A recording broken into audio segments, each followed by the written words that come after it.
Okay, I think that's it for that. So, Ian, over to you. Thank you very much, Ed. Okay, so Google, when it was a startup in a small office in Silicon Valley, promised to organize the world's information and proclaimed "Don't be evil" as its corporate motto. And what possibly could be wrong with such aspirations? Indeed, most company leaders and high-tech workers in the Valley genuinely believe they're making the world a better place. And Silicon Valley is the progressive face of capitalism.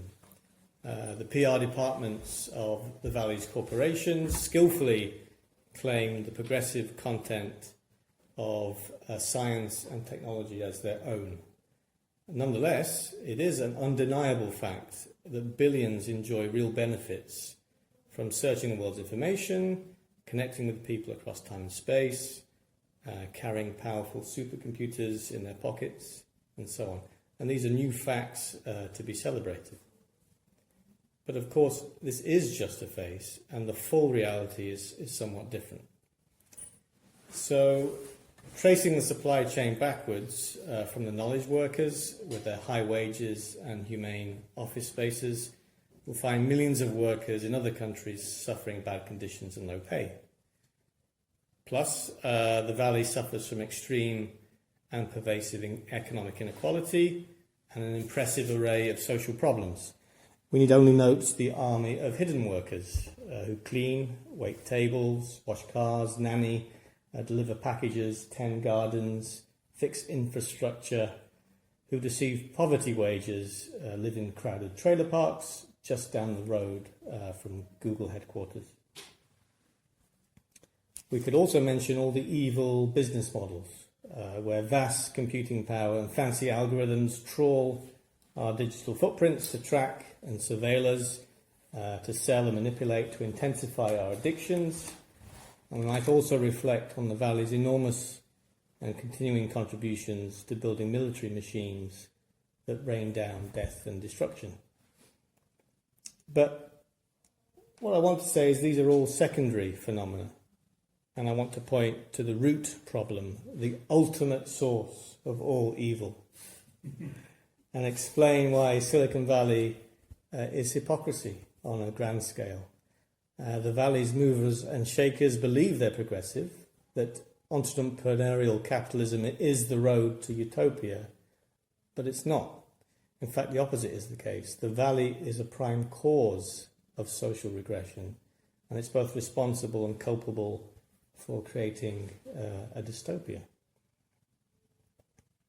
So startup ideology is very attractive to talented, optimistic, and somewhat naive high-tech workers who genuinely want to make the world a better place.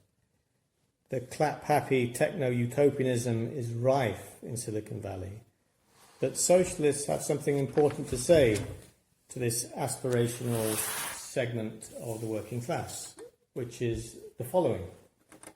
When incorporating a new firm, the institutional rules you adopt is precisely a choice point between doing evil and doing good, between being socially progressive and being socially reactionary.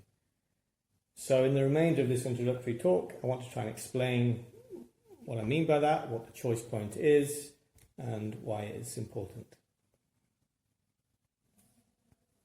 So the Valley is all about startups. They spring up all the time, new and exciting, hopeful adventures. And for some, it's like forming a band, but better. And in huge, mature corporations, the social relations of production are obscured by layers of hierarchy and absentee ownership. But in a startup, the power relations are direct and visible, and often they share an office with you. So you can observe the basic unit of production of capitalism, the capitalist firm, as if under a microscope. So I want to lay out the property relations of a typical but slightly simplified startup. The startup has owners, usually high net worth individuals, either directly present or indirectly in the form of venture capital firms. and venture capital provides the initial funds for the new venture. The technical founders, the ones normally with the ideas and the talent but no money, also part own the firm. And the venture capitalists and the technical founders agree to divvy up the initial share issue between them. And the founders, now armed with a new injection of capital, then recruit workers by convincing them of the vision. And these are the first employees, and off they go. Now, the owners of the startup are in complete control, and their decisions are final. Owners can promote, demote, hire and fire anyone at any time. Owners set the wage levels, which are kept secret. Startups are not run on democratic lines. Workers don't get to appoint managers, set strategy, distribute profits. Instead, the startup is a mini dictatorship. Yes, there's plenty of technical debate and back and forth and head scratching, but ultimately it is a dictatorship. The owners pay all the input costs, such as office rental, computers, electricity, heating, labour, and so forth. They own all the outputs, such as new software, hardware, any inventions. The owners are liable for both profits and losses of the company. And the startup's bank accounts are hidden from the workers and out of their control. Now, this basic social relationship between profit-taking capitalist owners and wage-earning workers is constitutive of capitalism.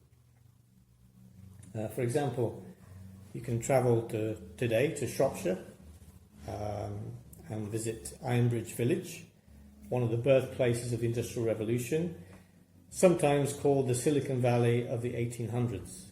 You can tour an early ironworks and see the great furnaces where workers toiled, the tiny administrative offices where wages were doled out and accounts were kept, and nearby on a large hill overlooking the site is the capitalists' large and imposing mansions. Now, Silicon Valley is the same. The form might have changed a little bit, but not the content. In this sense, rather, Silicon Valley is deeply conservative.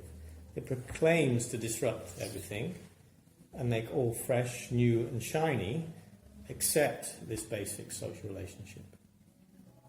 Now, almost all workers in Silicon Valley accept these social relationships as entirely natural, acceptable, and pretty much fair and equitable. The owners fund the company, they therefore own the firm.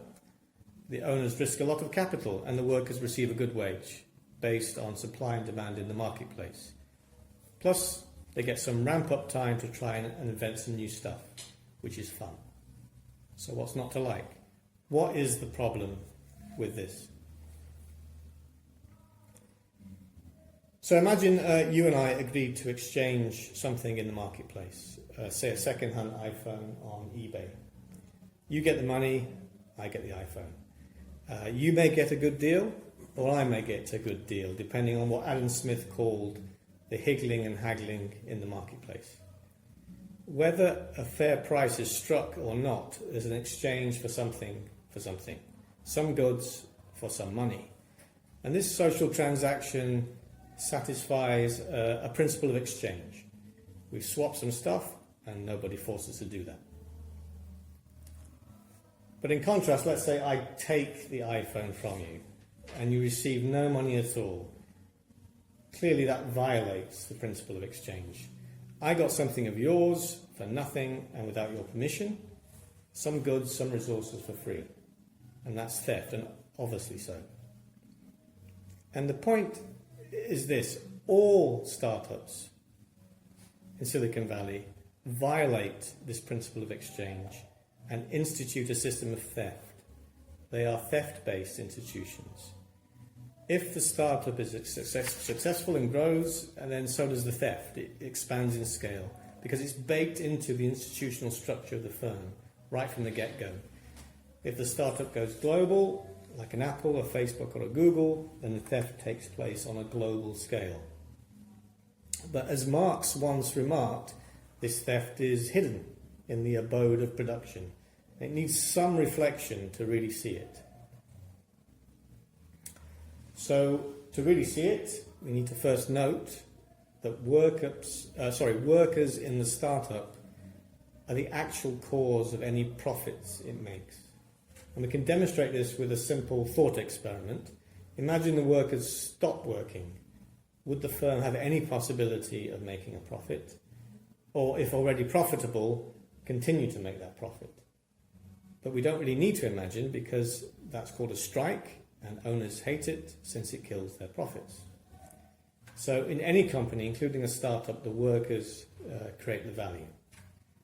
What then do the owners contribute or create? Now, the owners or venture capitalists, they contribute capital. They advance money to fund the startup till it hopefully starts making money, and then they expect a return. Now, since they've given something, they should definitely get something back. Otherwise, we'd violate the principle of exchange.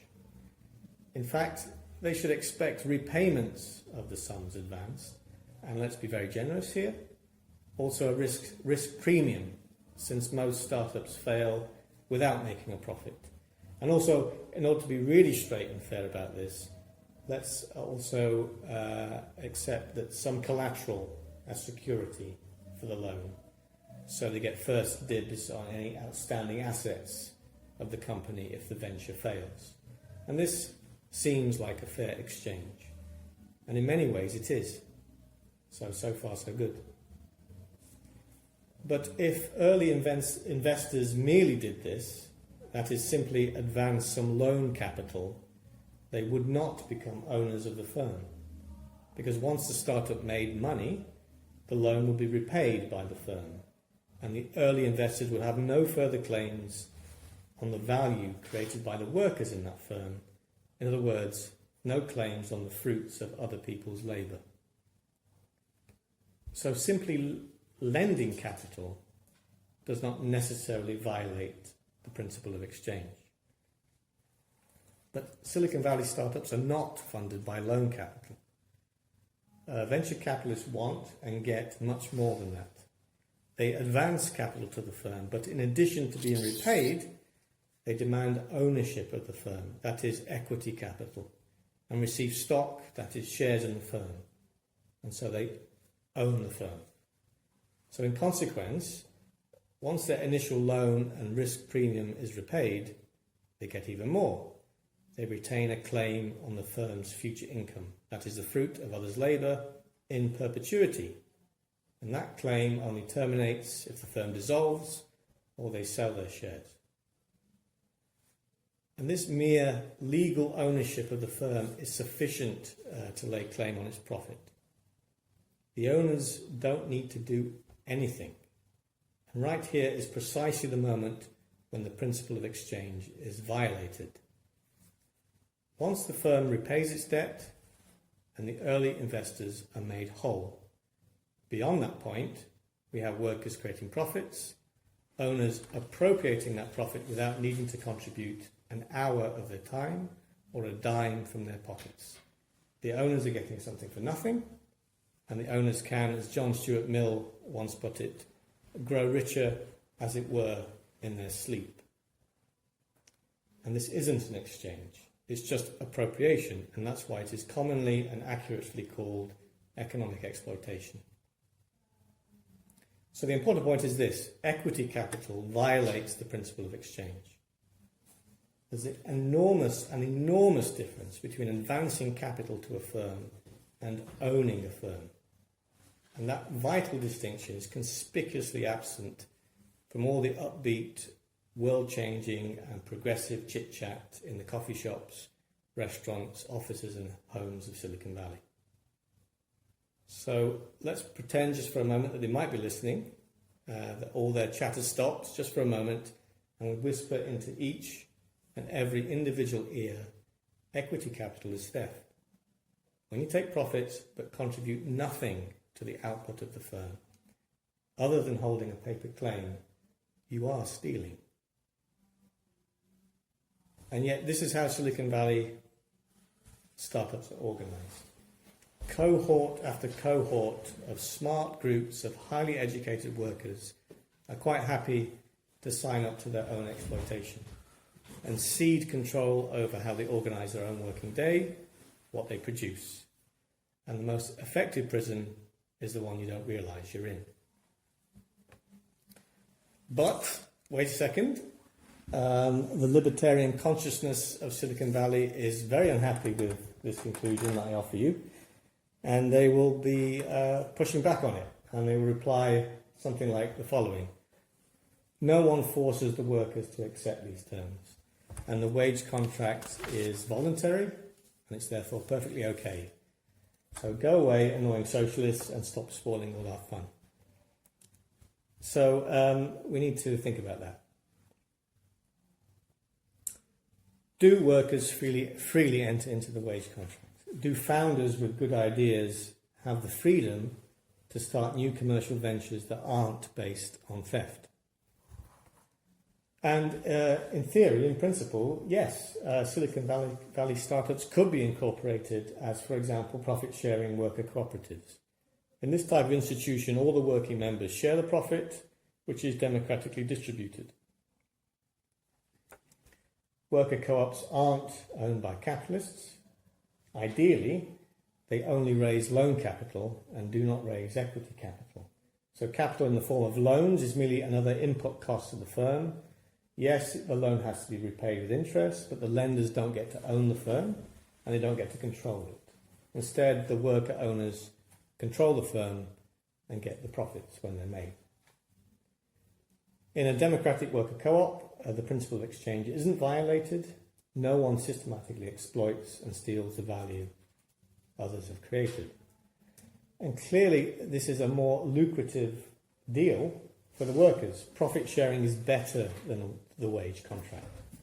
So why doesn't this happen in the Valley? Why don't lots of workers incorporate worker co-ops? Well, the answer to that is there's some carrots and there are some sticks. High-tech workers, especially those with in-demand skills, get more than a wage. They get stock options. And stock options, when exercised, are equity capital and confer part ownership of the firm. And as we've seen, that fundamentally means participating in theft. Stock options, therefore, invite a section of the working class to join the elevated ranks of the capitalist class and start exploiting others' labour.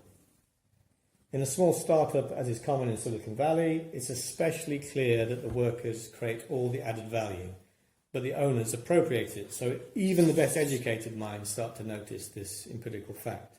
And it doesn't seem entirely fair. So stock options function to muddy the waters and paper over this inconvenient truth of exploitation. So that's one carrot, which pushes high-tech workers to sign up to capitalist firms. But there are more. If a group of workers, for example, decide to incorporate a new venture, then unless they are highly politically conscious and especially moral creatures, they will incorporate a capitalist firm, not a worker co-op. And why? Because they'll definitely make more money by owning the firm, paying other wages, and keeping the profits to themselves. I think many startup founders in Silicon Valley deep down know they're ripping off the workers they subsequently employed. They might soothe their guilt by pointing out that they offer stock options, or throw themselves into libertarianism, which conveniently coincides with their material interests.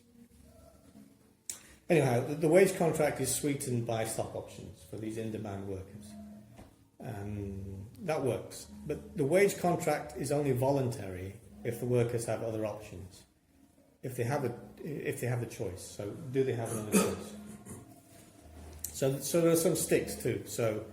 And these sticks really remove all the choice and prevent founders from incorporating worker co-ops, even if they were sufficiently politically conscious to want to do that.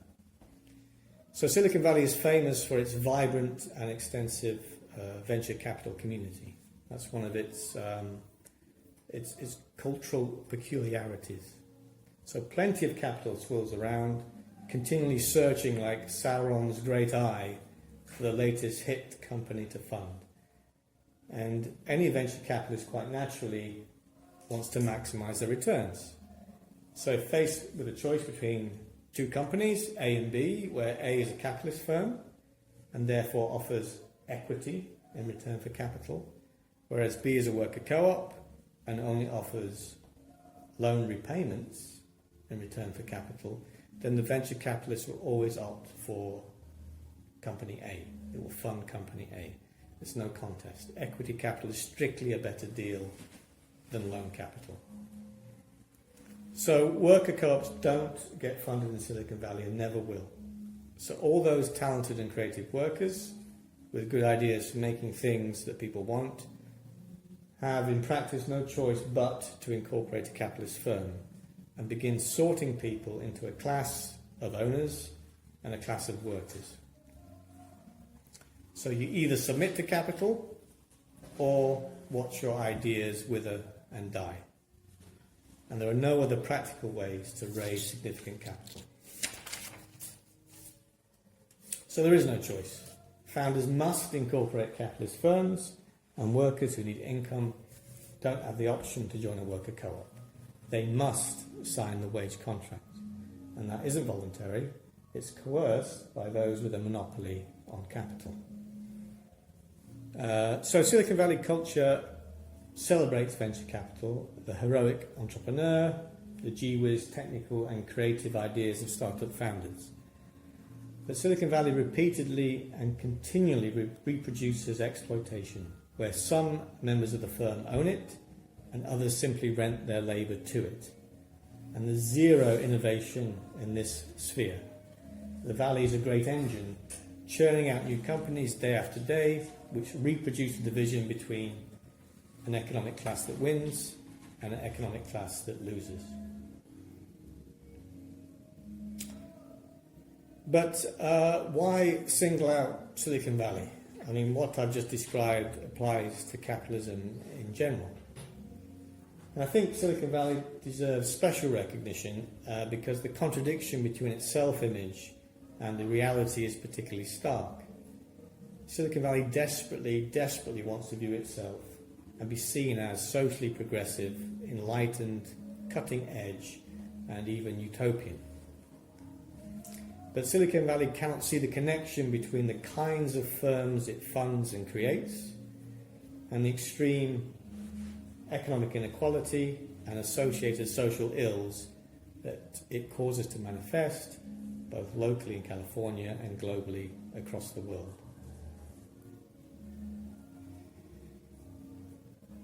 So despite the explosion of ideas and firms and the progressive rhetoric, the core propositions of capitalism are completely untouched and inviolate. So this coupling of radical technical experimentation with extreme conservation of capitalist property relations has been a very successful recipe for the Valley's elite. But the very startups that want to change the world for the better immediately reproduce economic exploitation. They separate human beings into a class that must rent their labour and a class that appropriates the fruits of that labour. A class that is disciplined and must do as they are told in the workplace, and a class that disciplines and commands without democratic control. Every time an optimistic and earnest group of workers with some good ideas incorporate a startup and issue equity, any progressive content of those ideas is irreparably harmed. So this is the specific evil that Silicon Valley does. It funnels the progressive content of technical progress into institutions that exploit workers on a global scale and contribute to extreme economic inequality and all the associated social ills. In that sense, Silicon Valley helps to produce the dystopia that we live in. It doesn't change the world for the better. It makes it worse every single day. And the narcissistic self-image of the Valley culture also contributes to its political backwardness. So, for example, some workers will celebrate a victory when corporate HR departments commit to diversity in the workplace or promise to address the gender wage gap.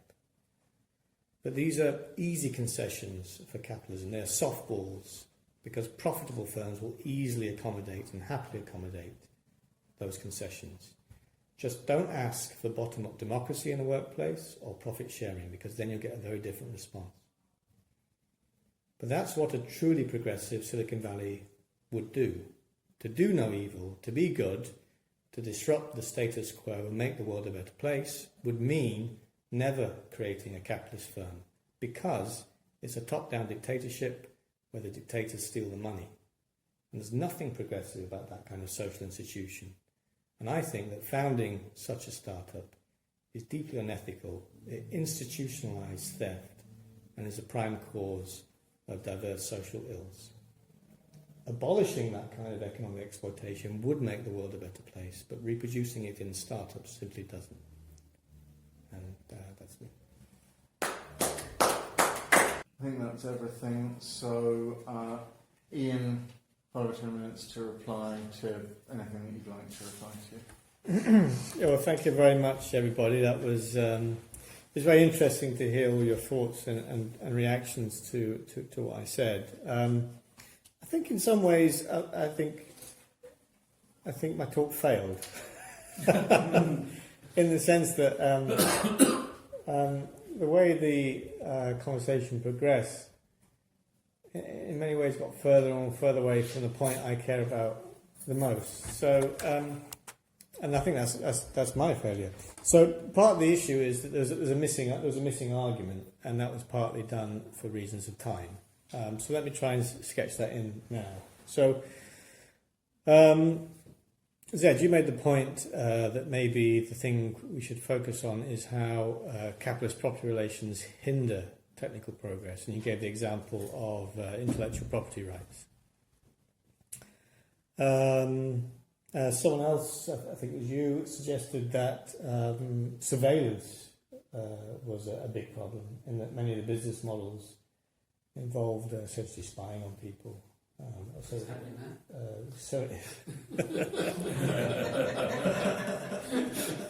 And of course we are in a church, so God is looking at us all the time. Oh, this is the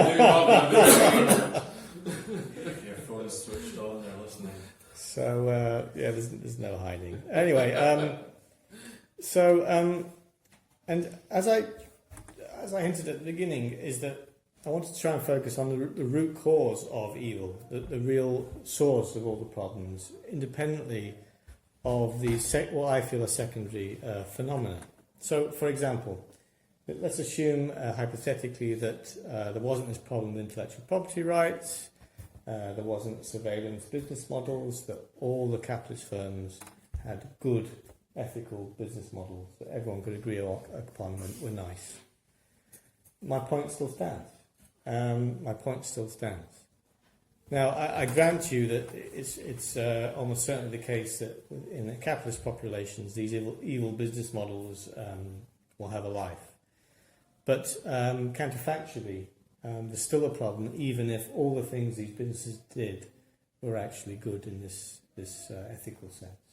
And that goes down to, again, the property relations, where a capitalist firm institutionalize as relationships between people, where there's a class of owners and a class of workers, and the residual income of the firm is distributed to the capitalists, and the workers get paid a pre-agreed rental price in the market for labour. Now, not only do I think that is, I'll come back to the theft-based issue, not only do I think that's exploitation, I also briefly mentioned I think it causes a diverse range of social problems, and that's the missing argument that I didn't have time to fully elaborate, and it's for another time, I think. But very, very briefly and hurriedly, the kind of income inequality we see, the extreme income inequality we see in capitalist societies, can be basically there's a 80% rule for most of the workers and a 20% rule for property owners. There's a negative exponential distribution that describes workers' income and wealth as a Pareto distribution of capitalist wealth. And it's that super long Pareto tail distribution of wealth that is peculiar to capitalism and causes extreme income inequality, which means many things, not least of which the very, very, very rich in the world capture most democratic institutions, including the nation state, and wield it to their own specific, not universal interests. People work in firms where they don't have autonomy, where they are dictated to, and that shapes their personality and happiness. and inequality is such that a large amount of the total social working day is not allocated to things that actually help most people, like healthcare, good housing, good education, free time, time with their families. No, it's time that's devoted to luxury production for a small class of capitalists. And this is a global problem. You have people who are literally eking out existence day by day with no money at all, and people at the top who own almost everything. And I claim that the direct cause of these social ills is the property relations of the capitalist firm. That's the missing argument I didn't manage to state. But that's also why I think it is the root problem. Because as I mentioned, take away all the bad business models, take away the particular conjectural and historically transient intellectual property laws. There could be other kinds of intellectual property laws within capitalism which still have this big problem. So in that sense, I felt my argument kind of sort of failed a little bit. Is exploitation theft?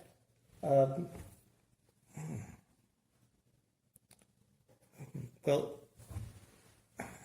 I mean, and part of it is semantics to a certain extent. I mean, when you said murder is illegal but war is not, I felt that made my point in a sense, which is, yes, economic exploitation is legal, but it is still fair. I'm not a lawyer, but I do know that there is, of course, an important difference, but there is something common, which is where I work now. I actually like my firm. I like the people I work with, even like my bosses. I'm very lucky.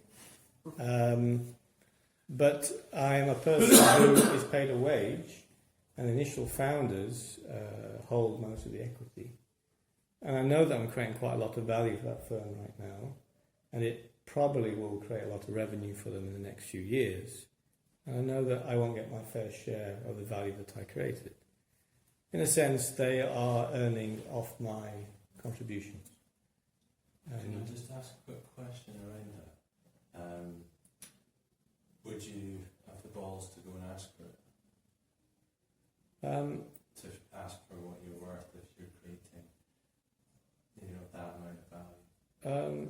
Like any worker, there's limited options there. So a lot of workers I'm a computer programmer, so in that kind of industry there's no strong history of unionisation. So what people typically do is either jump ship and get a better deal, or get another offer and play off that offer against the current employer, which is a high-risk strategy, or find the right time when you've done something that's valuable and say, look, I think I should be recognised as such, and make an argument.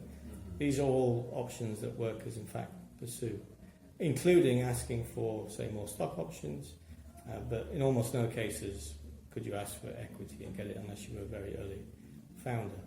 So those are the options, and any natural utility maximizer would exercise the best one according to their circumstances. I think it takes more people to step up and ask for what they're worth for shit to happen. Yeah, but it's true, but it's also one of the cases, it's shutting the stable door after the horse is bolted, which is why I also think worker cooperatives should be part of a broad strategy of the revolutionary left, because if you think about, say, reformist parties, or you think about militant unions, these are always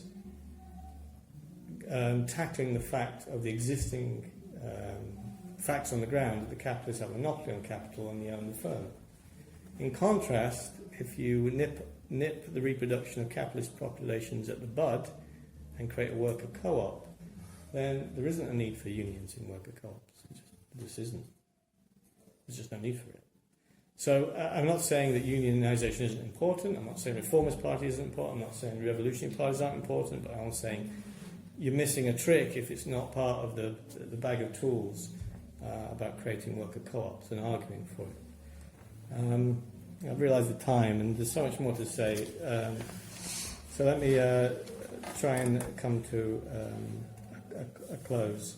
There's too much to say, and I can't tackle it all. So, but there's two underlying things maybe that was coming, underlying concerns of people.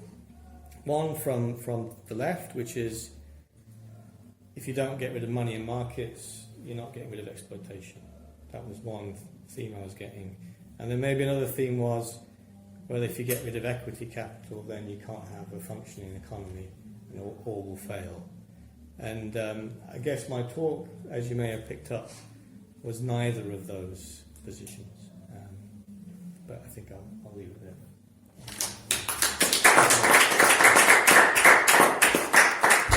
Well, thanks very much, Ian. Thanks to you all. If anybody is not on our mailing list,